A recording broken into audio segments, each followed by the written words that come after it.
મેશન club credit cooperative સોસાયટીમાં આશરે 2020માં job કરેલી હતી, બરાબર છે. ત્યારથી લઈને 2 વર્ષ જોબ કરેલી.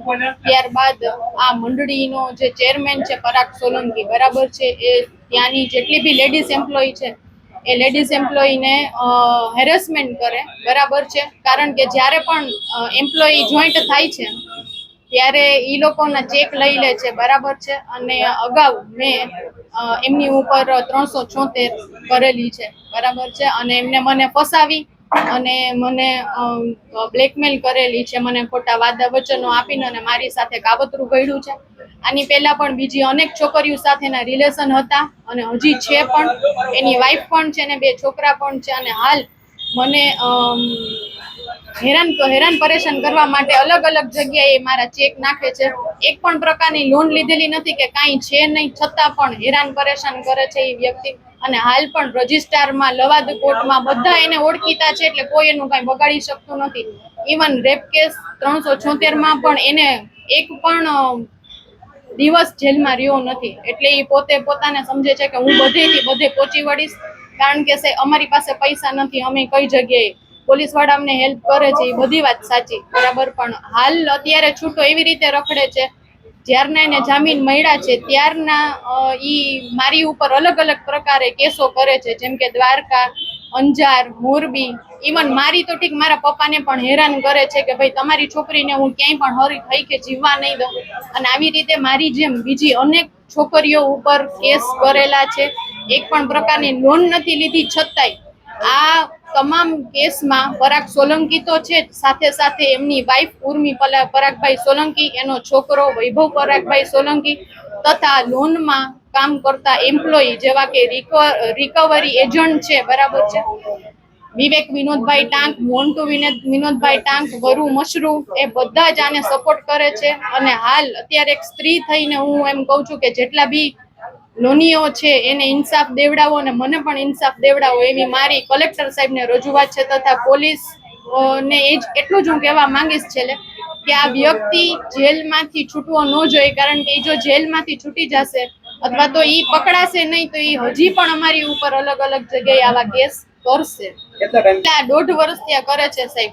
જ્યારથી હું મેશન ક્લબ માંથી છૂટી થઈ ત્યારથી કે હું તને સહી કે જીવવા નહીં દઉં, હું કહું એમ જ તારે કરવાનું, બરાબર છે. ત્યારે એની મંડળીમાં જોબ કરતા હતા, બરાબર છે. એ છૂટા થવાનું કારણ જ ઈ સાહેબ કે બીજી છોકરીઓ અલગ અલગ રિલેશન રાખે, જ્યાં સુધી એને મજા આવે ત્યાં સુધી ટૂંકમાં એ રિલેશન રાખે, પછી એને તરછોડી નાખે, એને અલગ અલગ વાદા વચનો આપી અને એને આવી રીતે શારીરિક અને માનસિક 2 હેરેસમેન્ટ કરે. અત્યારે પણ મારી ઉપર અલગ અલગ જગ્યાએ કેસ કરેલા છે અને 376માં એને જામીન મળી ગયા છે હાઈકોર્ટમાંથી, બરાબર છે. આવા ગંભીર ગુનામાંથી નહીં જો સરકાર એને આટલા જામીન આપી દેતી હોય તો હું તો એમ જ કહું કે આના જામીન રદ થાય અને વહેલા પણ જેલ હવાલે થાય અને એને કોઈ પણ પ્રકારે બહાર કાઢે નહીં સરકાર. એટલી ભાસ્કરભાઈ દવે એકચ્યુઅલી 2019ની સાલમાં મેં અને મારા વાઈફના નામની છે એ મેસન ક્લબ મંડળીમાં છે, અમે અનુક્રમે 1 લાખ રૂપિયાની લોન છે એ લીધેલી હતી. ત્યાર પછી કોરોનાનો જે સમયગાળો હતો એ દરમિયાન થોડોક સમય છે એ લોનનું કાર્ય છે એ થોડુંક અમારું હપ્તા ભરવાનું છે એ સ્ટોપ થઈ ગયું હતું. ત્યાર પછી છે એ કોઈ પણ પ્રકારની એમ કહે ને કે માણસાઈ છે એ રાખ્યા વગર મંડળીએ એક પછી એક મારા અને મારા વાઈફના છે એ અલગ અલગ પ્રકારના છે એ ચેક બાઉન્સ છે કરવાનું ચાલુ કર્યું.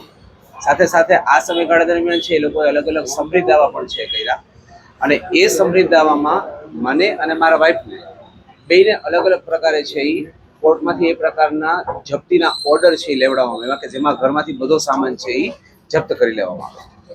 સાથે સાથે મારા પોતાનો જે સમૃદ્ધ દાવો હતો એ દરમિયાન લાસ્ટ મોમેન્ટ સુધી સમાધાનની વાતો કર્યા પછી છેલ્લે છે સમાધાનમાંથી ફરી ગયા અને એના લીધે છે મારે જેલમાં છે જવું પડ્યું.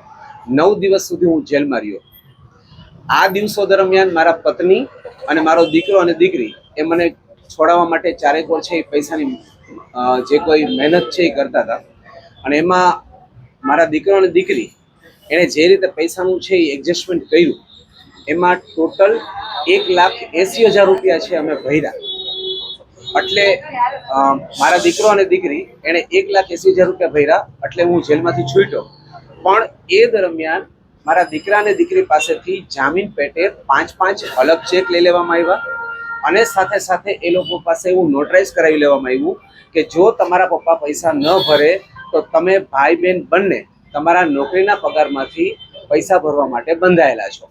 અને સાથે સાથે મારા સંતાનોને એ પણ કીધું કે તમે આ ચેક આપ્યા છે એનો મતલબ એ થાય છે કે તમારા માતા પિતા મૃત્યુ પામે ત્યાર પછી પણ તમે પૈસા ભરવા માટે બંધાયેલા છો.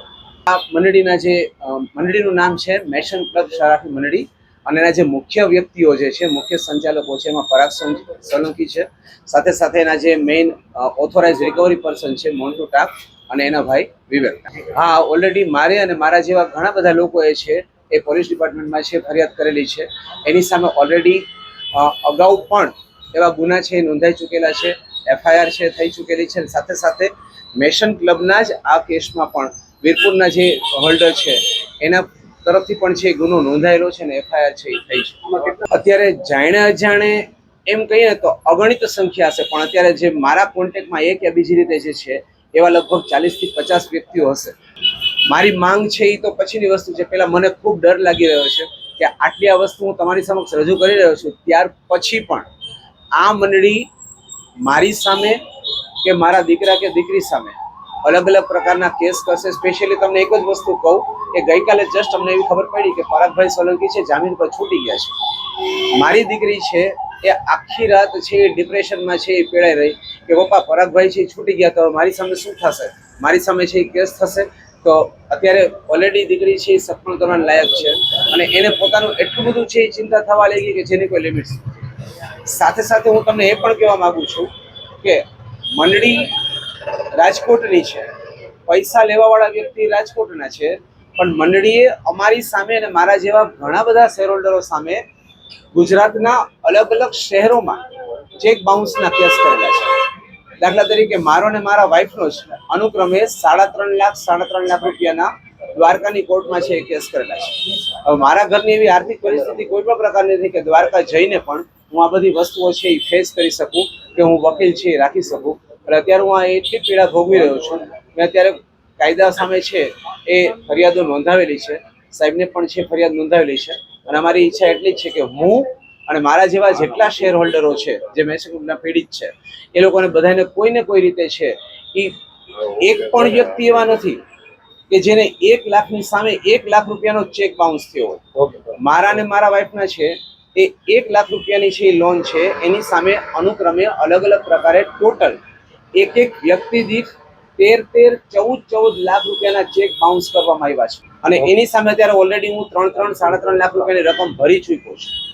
અને છતાં હજુ પણ મને એવું નથી લાગતું કે હું આ ભાવમાં છે એ મેશન ક્લબનું દેણું ચૂકવી અને હું છૂટી શકીશ. આખી જિંદગી મારે કમાઈને મેશન ક્લબમાં છે એ ભરવાનું છે.